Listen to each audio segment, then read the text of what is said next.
Well, hey, everybody, and thanks for joining us.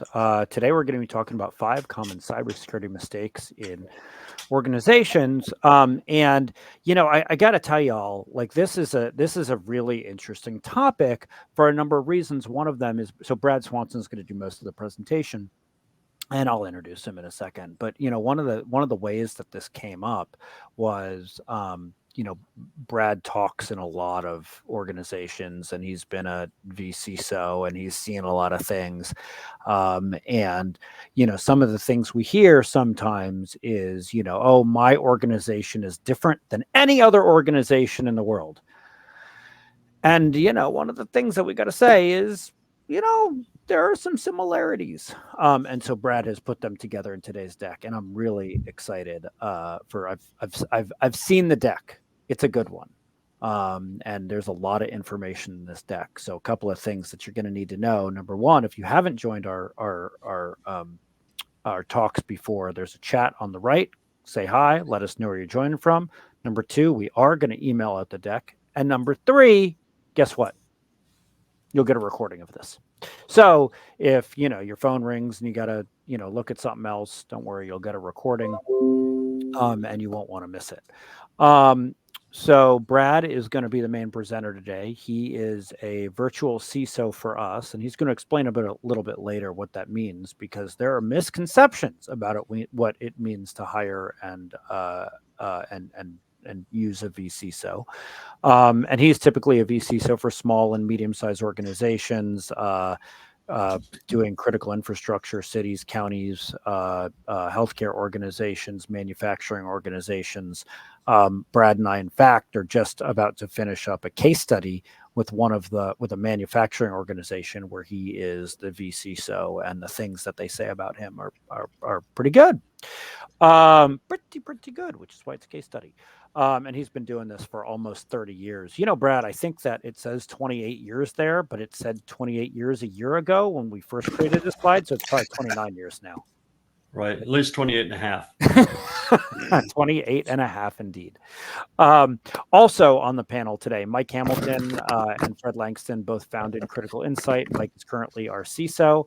And the guy who, when CNN or Fox or anybody calls, he talks to them and explains the status of cybersecurity in the world. This is my job. Mm-hmm. Yep. Mike works for me, talking to the press. And Fred Langston is our chief product officer. And many, I'm looking at folks in the audience, many of you know him. He ran our consulting division for a long time, and still helps out over there. And both of them are going to be chiming in today. And Brad's going to be the presenter. If you don't know me, my name is Jake Milstein. I run marketing. I host our events. My favorite thing to do is to interrupt our panelists. And so if you have questions as we go, put your questions in the chat, and I will interrupt Brad, Mike, and Fred. It makes my week. The more interrupting I can do, the better. Who are we? Critical Insight defends critical services against cyber attacks. Those are the same kinds of organizations that I talked about before. We help prepare folks for an attack, detect one quickly with our security operations centers, and then respond decisively to get the bad guys out. And today, what Brad's going to be talking about is what we as a cyber community are doing well. Then he's going to talk about the things that we might not be doing well, those 5 common mistakes.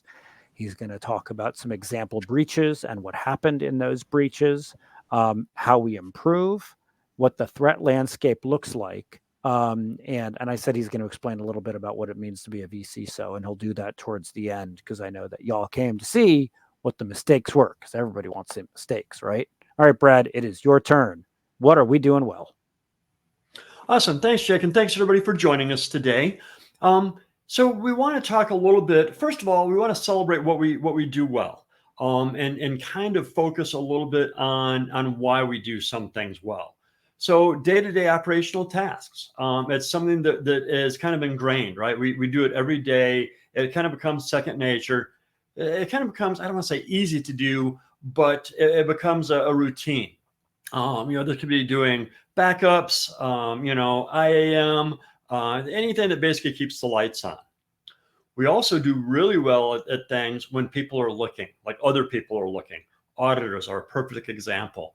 You can always tell the run up to audit season because people are kind of going through and making sure they're dotting their I's, crossing their T's, making sure that things look good when the auditors come in. Once the auditors leave, we tend to slack off a little bit sometimes. Following established frameworks and roadmaps when things are going well. A lot of the frameworks out there, like NIST, for example, kind of really spell it out for us, and they're pretty easy to follow. Might not be easy to always meet the controls, but we know what those controls look like, and so it's easy to follow like a roadmap that we have in front of us.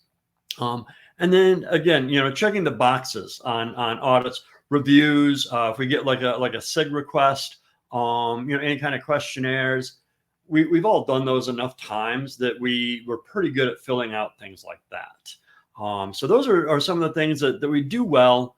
But there's some places where we fall short as well.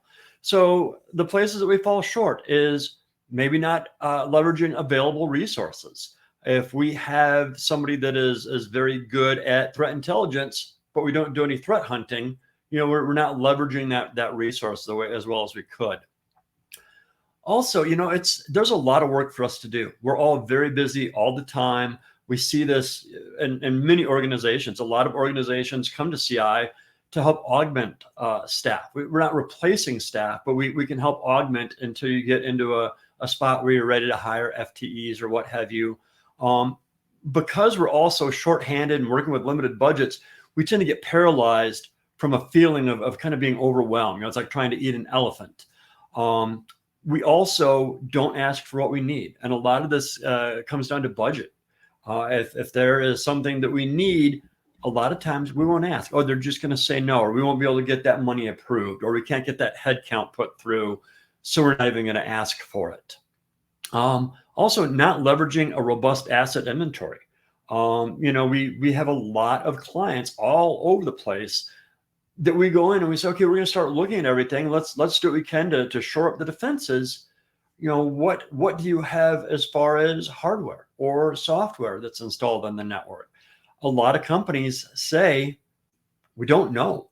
We haven't, we don't have a solid asset inventory, or we bought things, we know what we've bought, but we don't know what our predecessors obtained. So not having that asset inventory makes it really hard to monitor what our assets are and to kind of audit and patch those assets. And then finally, not properly configuring anything that's off the shelf or a cloud environment, or like what we like to call Blinky box solutions, right? We'll buy something, we'll roll it out, and then it's very hard for us to keep up on the maintenance, care, and feeding of that. And I just want to bring in Fred here, because I know Fred has a lot to say about shelfware. A lot of companies buy a lot of. I don't think Fred uses Blinky boxes, but a lot of companies buy a lot of things and then don't properly use them. Or Fred, one of the things you've seen and you've talked about is you hire, you buy something because you have somebody in the organization who's really passionate about it. That person leaves, and now you've paid for this thing. Yeah.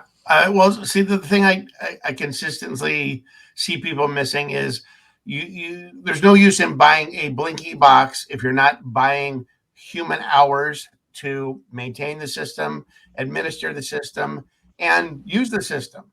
And those skill sets may not be the same skill sets the people that manage some of these that have some pretty complex database operations.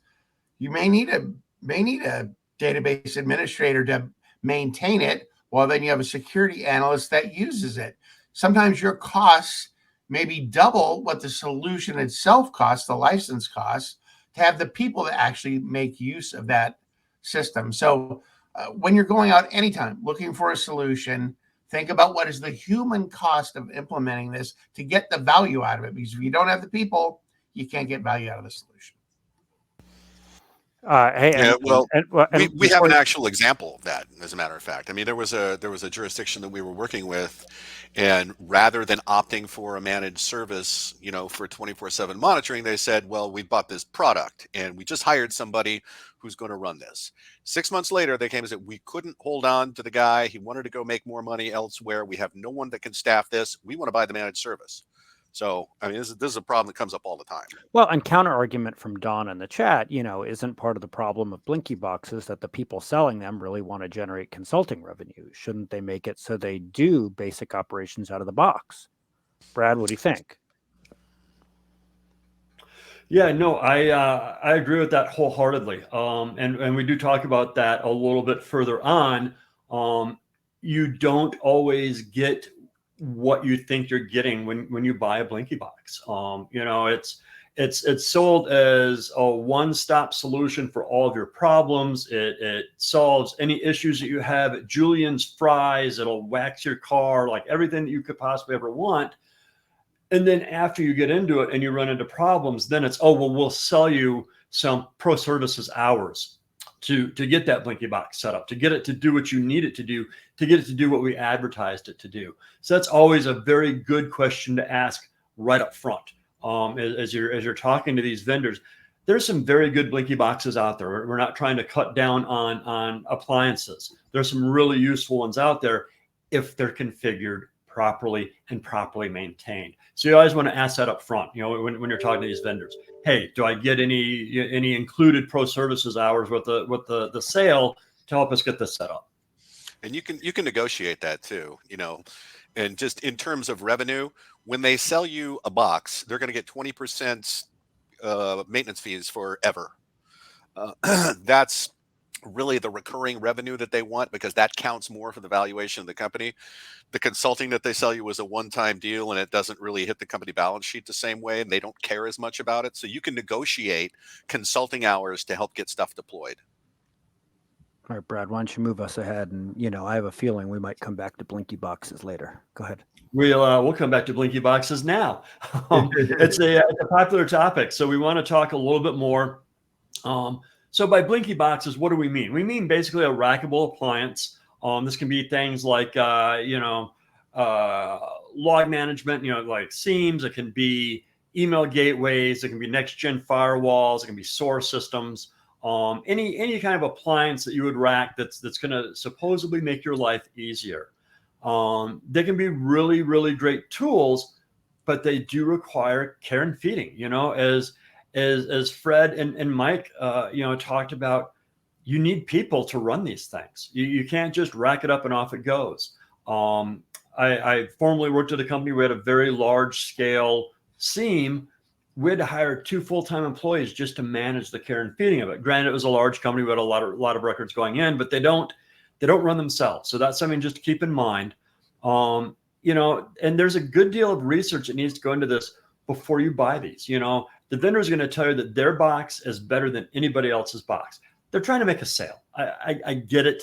But think about what your individual needs are and have them do proof of concepts. If they want to make that sale, they'll send you a Blinky box for 30 days to try out in your environment, or they'll set up, if it's more of a service, like a cloud-based Blinky box, if you will, they'll set up a trial for you to show how great their Blinky box is, and make sure to test it with your real world kind of scenarios and make sure it's going to work for you before you spend all that money. So any more from Mike or Fred? Any final thoughts on Blinky boxes before we move on to some examples? Fred, I cut you off. You were going to say something earlier when I brought up Don's comment about people selling, additional revenue there. Yeah, I mean, so I will say I get it, but the operational burden ultimately will be yours, as will be the use of the tool, right? And again, operational burden is different than the SOC analysts or security team. There's different skill sets, right? The people that run it and tune it and make sure it's up and all the connectors are going. That's not the same as, hey, there's an alert on here and I need to run an investigation. And sometimes these things need to be 24/7, right? You don't want that thing throwing an alert at 3 a.m. and you snoozing through it. So consider what this machine is going to give you value. If it's to respond rapidly, well, you need to have people there to be able to respond rapidly. If you haven't provisioned them, you miss the boat.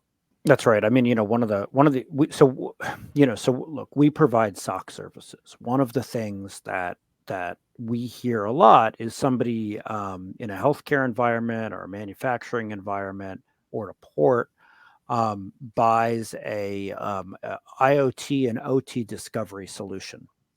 And something that discovers all the assets and then sends alerts about those assets. Well, if those alerts are coming in at 1 a.m. and there's nobody there to watch them, I mean, it's a blinky box, right? And we hear that a lot. So is it a bad solution? No, it's a good thing, but do you need somebody who can manage it? Yeah, I mean, that kind of becomes the problem. All right, Brad, give me your 3 examples here. Yeah, and one last thing on Blinky Boxes, alert fatigue is real. So you need to make sure these things are configured so you're not getting false alerts at 1 a.m. waking people up, because after a while of that, they'll sleep through them. So we're going to talk about 3 semi-recent breaches that have taken place. We're going to talk a little bit about why they happened, how they happened, and just kind of let you think about some of the issues that can take place and that could possibly affect you. So the first one I'm referring to as XYZ Corporation. The reason being, I don't want to name this company by name. I worked at this company as their manager of threat intelligence and incident response during this incident. And so there are some things here that, well, I am 99% certain that it was all publicly announced in their emails and their communications to customers. You still have that unconscious bias in how you view things. So that's why we're not going to name this company. But what happened is they had malicious actors on their network for 3 years before they found out. The initial access vector was a third-party provider. They had a third party that had all of their AWS root keys. And this third-party provider had a breach and never told anybody. So this is why it's very important for you to be very diligent with their third-party providers. Just because they've gone through a vendor review once doesn't mean that they haven't changed their processes. Never hurts to do an annual review of these vendors to make sure that they're still doing things the way that you need them to do. After 3 years, some changes were taking place on the network. The individuals started to lose their access. And so at that point, they reached out and asked for a ransom. And so there were multiple customer accounts that were accessed. I mean, it turned into a big thing. There were a lot of communications that went out. It was rough. Day-to-day actions by security, like we were looking under the usual rocks. We had recency bias. We haven't had any problems on these systems in forever, so they must be good. The malicious actors were hanging out on those systems. We weren't looking at those systems, so a lot of it was us. They were quiet. They weren't making any noise, so it didn't flag any alerts out of the ordinary. They were just chilling in the weeds, as it were. Had we done better internal threat hunting? Had we looked under rocks that we assumed were safe? We would have found them, but we didn't do that because of those kind of biases that we had. It ended up costing the organization $50 million between legal fees to our outside counsel. We brought in a third-party forensic investigation firm.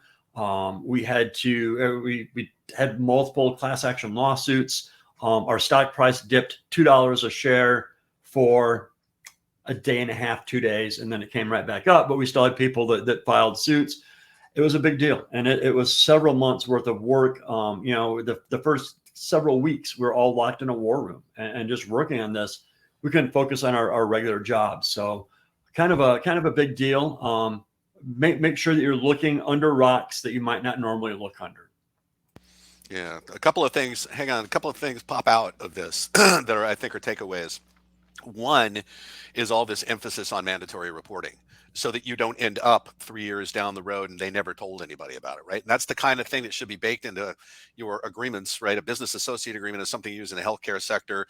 You can have that same kind of agreement with your business associates, vendors, service providers, et cetera, et cetera. And third-party risk management is a huge focus going forward. I believe there's more emphasis in the NIST framework version 2 that came out on the 8th of this month. And then the third takeaway is when a company experiences a breach and their stock price dips, you should immediately buy it because it's going to bounce right back. Yep. Yeah, and we actually do that here at CI. In fact, Mike and I last week we're going through vendor reviews. Like we review our vendors at least Not annually. investing in companies that dip. I That's was not I what was we're I doing. was gonna make that correction, but okay, Brad, keep going. So yeah. So make sure you know what your vendors are up to and have those agreements for notifications. And my lawyers are now telling me to say that as an organization, we don't short stocks, we We don't don't give provide investment investment advice, advice, right? right? Okay. For All Don right. and David and everyone in the chat, do not ask me for investment advice. Doesn't work For out well. Go ahead. forward-looking statements, et cetera, et cetera. Okay, Brad, go ahead. So the next one is T-Mobile. They got hit again. They're up to 9 breaches since 2018. Apologies to anybody from T-Mobile on the call, but there have been a lot of issues. So their 8th breach took place early this year. 37 million accounts had their information leaked, and it was an unsecured API. Threat actors. So I was at Black Hat and B-Sides and DEF CON last week. There's a lot of talk about attacking APIs now. A lot of APIs are not properly secured. That's what happened to T-Mobile. They got people's names, addresses, phone numbers, emails, their dates of birth, and the attackers were in the network for over a month, just harvesting information. T-Mobile wasn't overly transparent on this. They didn't say how many accounts were affected, how long the negative actors had access. They just said, "Yep, they got in. We knocked them out. We're good." And so it kind of gave folks a false sense of security, in my opinion. It's definitely something that we should look at. Again, this kind of goes back to turning over those rocks that we normally wouldn't turn over. If you have an API out there, make sure that's being pen tested. Make sure that somebody's looking at that API. Make sure you're watching for strange traffic coming off of that. It could be that it's being attacked. So, What's the last one here? yeah. So the last one is the U.S. government. The government tells us, they come out with all these different frameworks, and they say you should do A, B, and C. They're not above it themselves. So they had systems that were not patched. And these systems were based in Guam at some installations that we have there.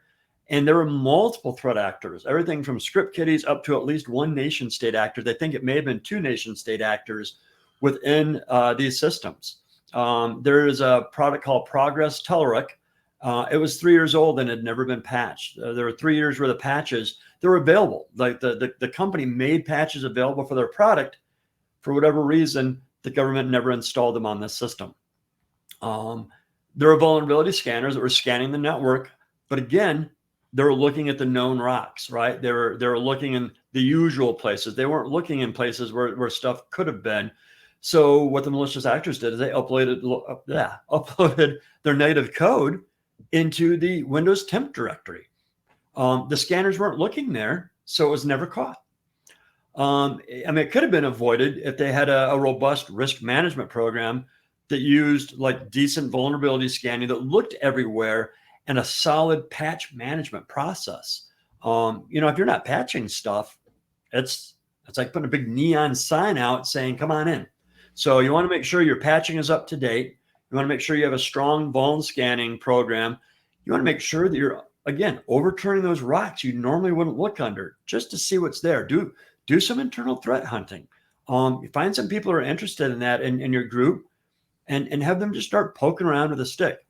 If they don't find anything, no harm, no foul. If they do find something, you can really head stuff off before it becomes something large scale. Yeah, in terms of patching, vulnerability management, the ground has shifted here.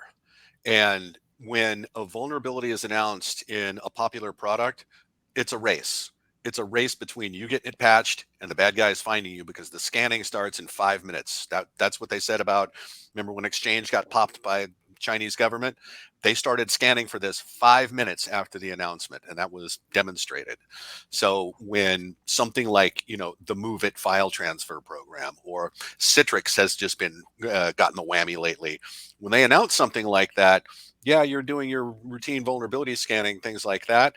That's an incident. That's drop what you're doing and get that thing patched right away, because they're going to be looking for you. And question from Steve in the chat. Do you recommend running SBOMs on all of your platforms? Often there are things under the hood running that That's a you, great question. yeah, that you're unaware of and potentially your vuln systems aren't finding, Fred. Yeah, absolutely. They're even taking SBOM one step farther now to kind of really manage that entire life cycle of what goes into an application.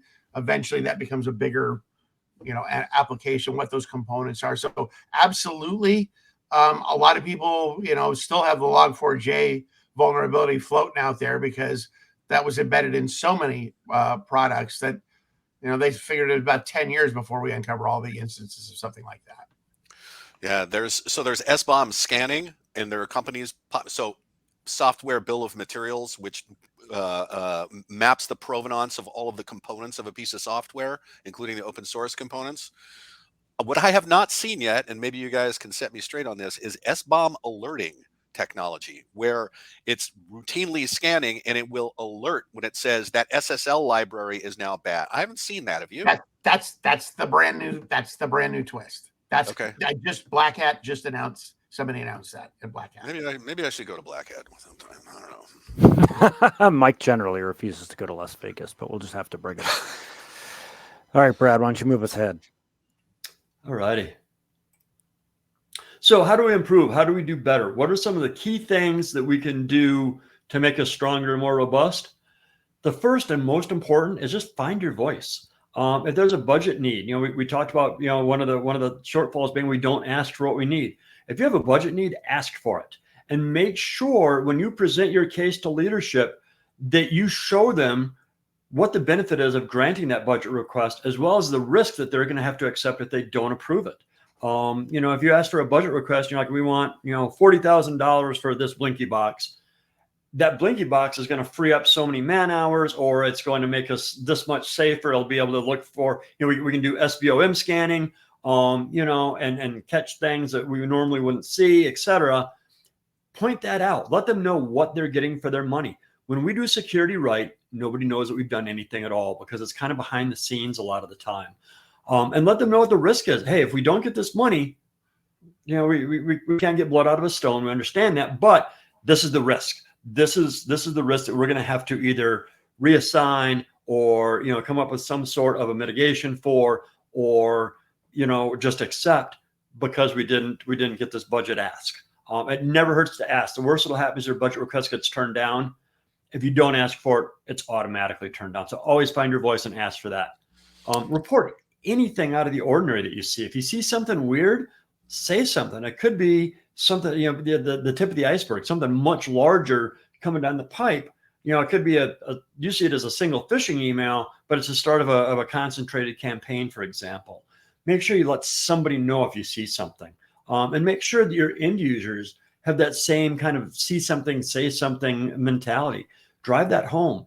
We used to give stickers out if somebody reported something, and they thought that was the greatest thing, like a 4.5-cent sticker.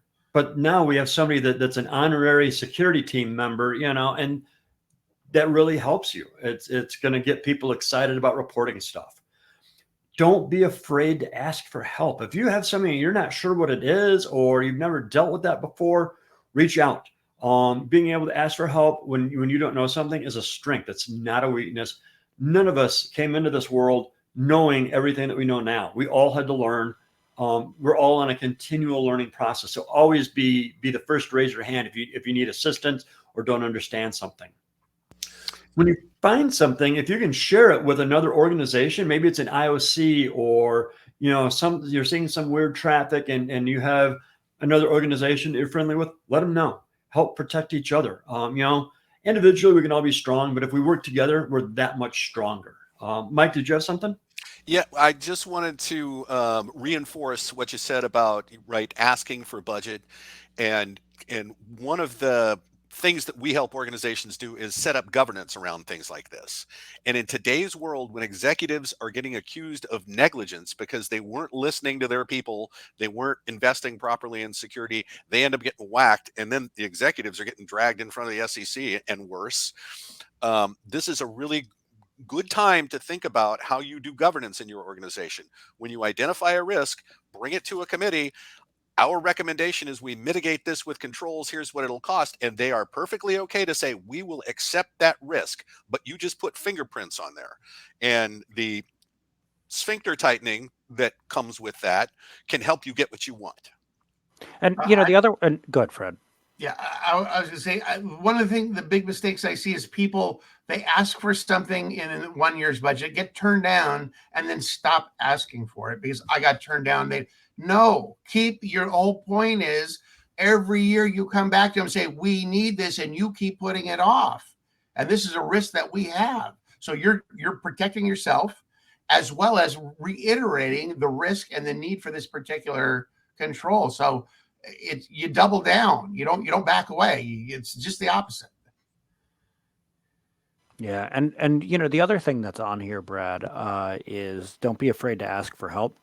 I know our customers ask for ideas and help all the time. In fact, I was on a call this morning with one of our customers, and he had a question about firewalls. And did we install his firewall? No. Can he ask us the question? Absolutely. Ask the question. If you have a trusted security provider, ask them. If you know other people in the community, ask them. In fact, in some of our webinars, one of the things we've seen in the chat is people asking each other questions. When we did the urgent webinar after the Log4j vulnerability came out, the chat was alight with people, asking each other questions. So don't be afraid to ask for help. And then Brad, when you do vCISO work, that's what you're there for. You're the sounding board. You get people information. Yeah, and and it doesn't matter. I've been doing this for almost 30 years. I still ask questions. I still learn something new every day. That's my goal. I learn one new thing each day. None of us know everything. None of us are above asking for help or asking questions. When you get to the point where you feel that you have everything, you don't need to ask questions, that's where you become dangerous. Always be on a learning journey and continually improving. So, yeah, for sure. The other thing that we can do is properly use our tools, right? Make sure that we understand how we're leveraging the hardware solutions. How do they work? A lot of times we're told by the vendor, this is how it works, just rack it and you're good. We don't really get in and look under the hood and figure out for ourselves, okay, this is exactly how it's working. This is where we need to put it. This is the network segment we need it on, or what have you. Make sure that you have a configuration management program. A lot of places will have change management, but they don't really do configuration management as well. Configuration management is very important, especially if you make a change and all of a sudden half your network goes down. You revert the change. Let's go back and look at that configuration change you made, figure out why it dropped half the network. Let's make sure that we have a configuration management program so as we get Blinky Boxes and we rack them, we can make sure they're configured right. The last thing we want to do is just take a default configuration, default passwords.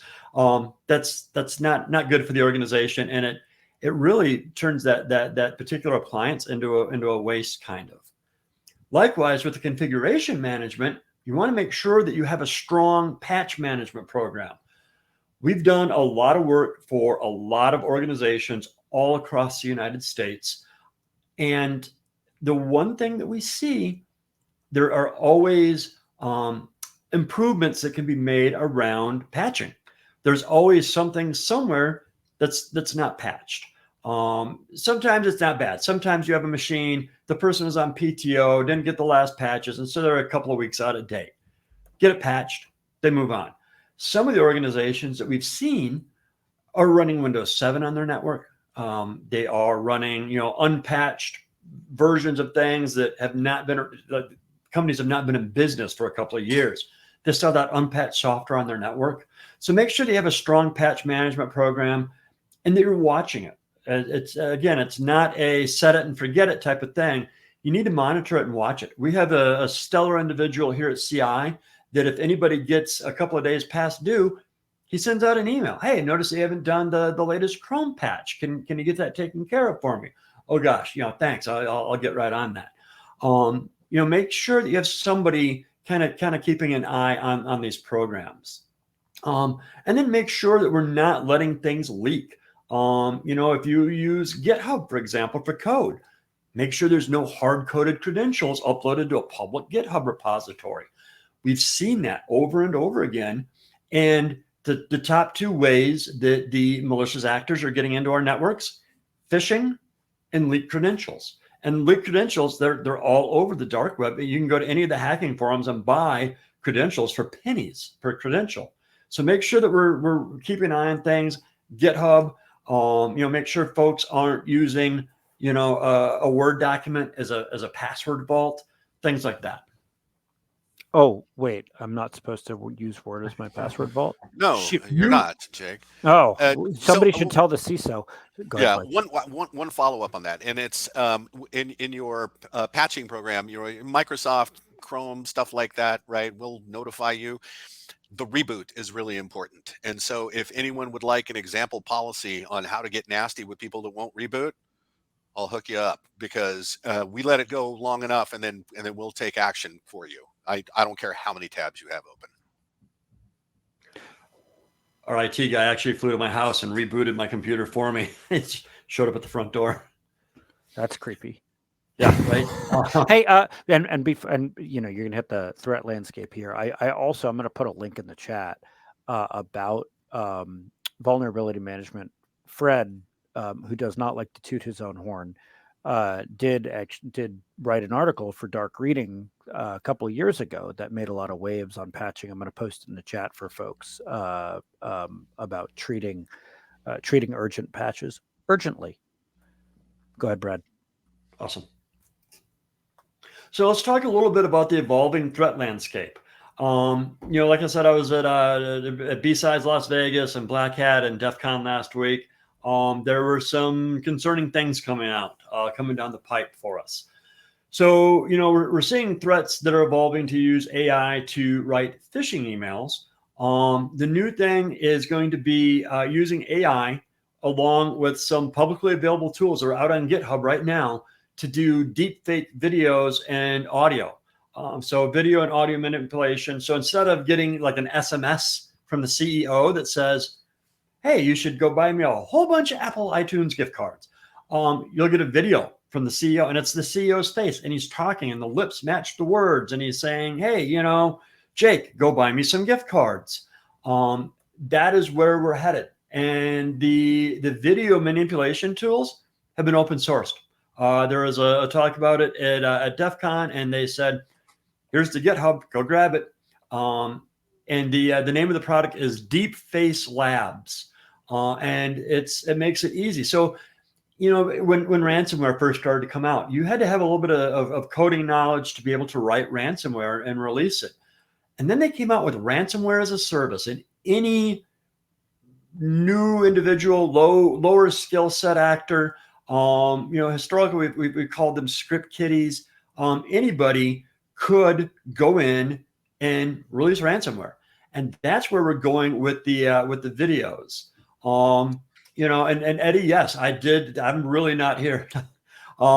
It's coming. It's going to be the type of thing where the bar to entry is going to be very low. A lot of people that don't have a lot of really good Adobe skills can just download this program, plug it into some AI, and it will generate what they need. And now they're sending out videos from your CEO asking for gift cards or worse. There was a family, they got a phone call from their granddaughter saying she'd been kidnapped. They paid the ransom. It wasn't her. It was bad individuals that were using this AI to generate the granddaughter's voice.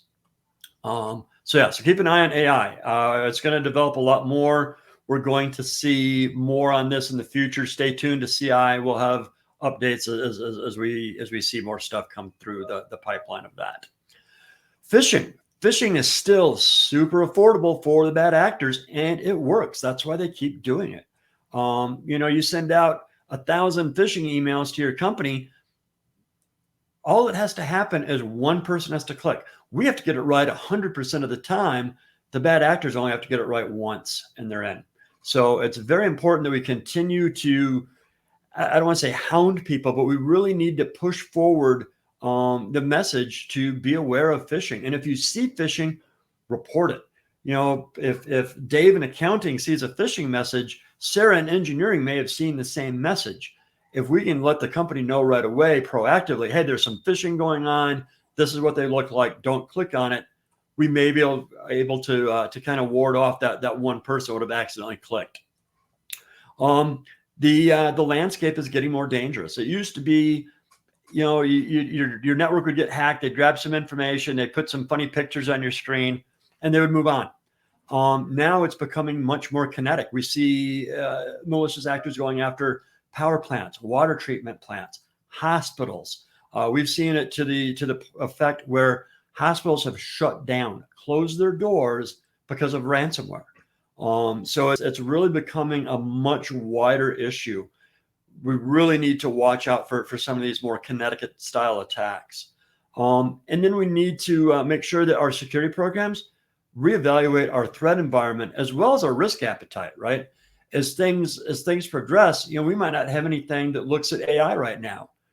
Let's get something written up. Let's start looking in that direction. Let's start turning over those rocks that we normally wouldn't turn over. Let's do a little bit of threat hunting. Let's do a little bit of identification as to what our risks actually are as that threat landscape grows and evolves. And, Mike, I know every day. So for those of you who don't know, Mike sends out an email every day that he's done for the last 15 years about all of the threats out there. And, if you're not signed up for it, go to our website, criticalinsight.com, scroll down, you'll see a place to sign up for it. Mike, you see, folks who read your blast know about the threats every day. Yeah, well, the things that interest me are how the geopolitical situation globally are changing threats, and it is becoming, as Brad said, more prevalent to see targets that are more focused on operational technologies now. A story last week, Homeland Security and Department of Justice said, "Oh my God, I think the Chinese are already into all of our operational technology, and they're going through methodically and looking for all this stuff because the feeling is if there is an invasion of Taiwan and the U.S. shows up to help defend, then the lights are going out in the United States." And there is open talk about this. So, there's not a lot we can do about things like that, but the cascading failures from things like operational technologies, you run manufacturing, no water, no manufacturing, knock over the water plant. We're already when health sector they're saying it's a regional effect. When a hospital goes down, it impacts all the other hospitals in the area because they have to take on all the overflow. So our adversaries have strategic goals, and one of those is messing with the psychology of Americans. So yeah, the threat landscape is changing. For sure. So as takeaways, we want to make sure that we're aware that these attacks against organizations are not only ongoing, but they're starting to increase at a rapid rate. What may have been fine for watching for threats last year, the year before, 5 years earlier, is not how it is today. We really need to step up our game as the folks that protect these networks and these businesses and these municipalities and what have you, to be aware that these attacks are growing more than ever. Our first line of defense is still our security teams and our regular employees. If they see something and they say something, that's awesome. That's what we really need. As soon as something is seen, we need to bring it up, not wait a week and then do something. We've seen where companies have had attacks and they waited before they did anything. No action is terrible. You always want to take action. Let somebody know, say something and address it. The threat actors, they're getting better. They're really stepping up their game. This landscape is growing with AI. Their phishing emails are much more convincing than they used to be. They'll filter it through AI, and AI spits out a perfectly formatted email that looks like it came from PayPal or whoever. They are going to be under those rocks that we're not looking under. It's a good place for them to hide. So start turning over the rocks that you normally wouldn't turn over, and talk to your people about AI. A lot of people now want to use AI to write reports or to do their internal work. They need to really know what all they're sending to that AI. There have been leaks ChatGPT leaked a bunch of data, for example. So we really need to be careful what we're sending out and what's coming in the form of AI. One of the things that I think I want to get to here, and I recognize we're getting towards the end here, is when we talked about the advice earlier, Brad, and we talked about how people asking questions, and you and I just worked on that case study that we'll have out here in a little bit. When you are the VCSO for an organization, how do you implement those takeaways? So a lot of it is, when we do VCSO work here at CI for our VCSO customers, it's not a cookie cutter approach, right? We treat each customer as an individual organization. We really need to identify what is that individual organization's threat landscape. Where are their risks? What do they have in place now? We do a gap analysis. We figure out where do we need to shore things up first. Is there some low hanging fruit?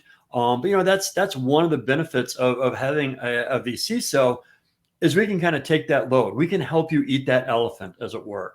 And we can identify what your individual risks, gaps, and threat landscape looks like as compared to what your neighbors might look like. Could be two totally different things. That's why it's very hard just to download something off the internet and say, okay, we're going to go through this checklist. There are things like compensating controls. There's a lot that really goes into it. And when organizations come to us, and they say, that, so folks come to us a lot, and Fred, they sometimes people know exactly what they need. I need a security assessment, or I need or I need a pen test. Absolutely makes all sorts of sense. But sometimes I'll say, I need to improve my security posture. Or I'd really like to hire a CISO, but I can't find one. It's too expensive. And sometimes this is an IT director asking for help, or sometimes it's a CEO or CFO asking for help. And then we're like, a VCISO might work out better for you than just saying, hey, let me do a whole bunch of things. And frankly, I can help with Blinky Boxes. So Fred, what's that conversation look like?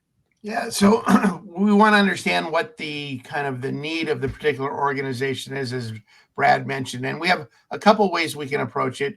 We can put somebody in there who will work probably 4 hours every week on your organization, plus a bunch of weekly wrap-up meetings, and then monthly and quarterly meetings with things like policy reviews and tabletops as part of delivering that. So it'll be a set of things they deliver, but it's usually the first 4 weeks is building out what will the rest of the year look like.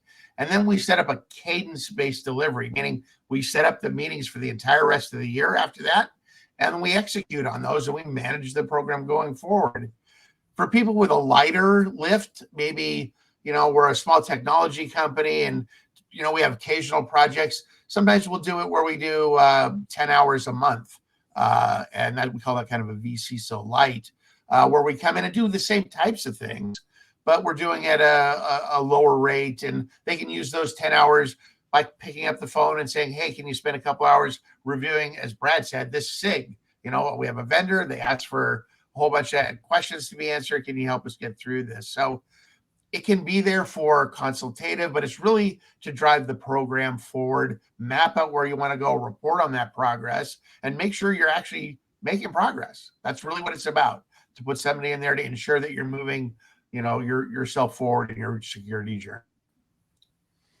And at the same time, Mike, I know, you've been VCSOs for organizations. Sometimes they just have a lot of questions, and they need somebody there, right? Yeah, well, sometimes, I work with one organization that just wants to have like a phone a friend option, but in my opinion, when an organization is considering, we need to bring somebody on who knows how to help us set up our security program and get us to where we are auditable, we have demonstrable security, because everybody's asking for everybody's security papers. That list Brad is showing right there, that is a really good list for here's what I would like to get out of this. I would like you to help me set up governance so that we get executive fingerprints on risk management decisions, so that I'm not here flapping in the breeze and the only one, screaming about something that needs to be fixed. And we have, there was one organization we worked with, and we were able to get their insurance bill cut by $400,000. So, it can be very effective, but you should have some idea what you want out of it. Fred talked about how we tier, that as an engagement. Don't think about the number of hours a month you need out of this. Think about what deliverables you want. Yeah, for sure. I think that's a really important thing. And Brad, Brad is currently VCSO for a number of organizations. When you're thinking about them having to do security papers or creating, as you have in the middle of the slide here, creating formalized governance, these are some of these things are the takeaways that that Mike talked about. Not the takeaways, rather. I mean the demonstrable things you want done with a VCSO. Yeah, and that's one of the things too. For when folks are interested in a VCSO engagement with CI, we'll have a VCSO on the initial calls to kind of help scope it. If you say we need to comply with Sarbanes-Oxley, we only do 10,000 credit card transactions a year. That's a pretty light lift. We kind of have an idea how many hours you're going to be looking at. If you say we are CMMC level 2 and we haven't even started on anything yet, it's a much larger lift. It's going to require some more hours. We can talk to you about what your projects are, what your goals are, or what your challenges are. And then we can help you to kind of scope out those hours. We don't want to oversell hours to you. We don't want to sell you something you don't need. Our goal at CI is to make the world a better place by helping all of you, who in turn make the world a better place. Yes. But we also don't want to undersell either. Sorry, go ahead. No, I'm just agreeing. That is why we are here. So it's important that we right size the engagements, and a lot of that is determined by are you looking to get your SOC 2? Are you looking to get your CMMC? Are you going through FedRAMP? Where do you want to be at the end of the day? And then we help with that. And and earlier we talked about Blinky Boxes. I do want to Fred can help me here explain how if somebody has SOC as a service, whether it's with us or somebody else, how a SOC should be helping you with your Blinky Box. Yeah, I mean, yeah, go ahead, Fred. Yeah. I mean, this is really where the small to medium business world is almost forced to outsource, because when you've got half a dozen Blinky Boxes that all need attention 24/7, and then you've got things in the cloud, and you've got SharePoint, and you've got Salesforce, and you've got all these other assets that all have security implications that all need to be monitored. How do you do something like that, right? So if you're looking at it as a SOC as a service, you should have somebody that's able to monitor and just all the things you may have on premises. So that means more than just usually an EDR, right? Because you probably got devices on there, especially if you're a municipality or if you're healthcare or manufacturing. You've got devices on your network that do not take. And frankly, those tend to be some of the least well secured devices, because people don't put security onto a lathe, computer controlled lathe or something like that. So you need to be able to look at everything on your network. You need to look at your cloud. You need to look at your email, right?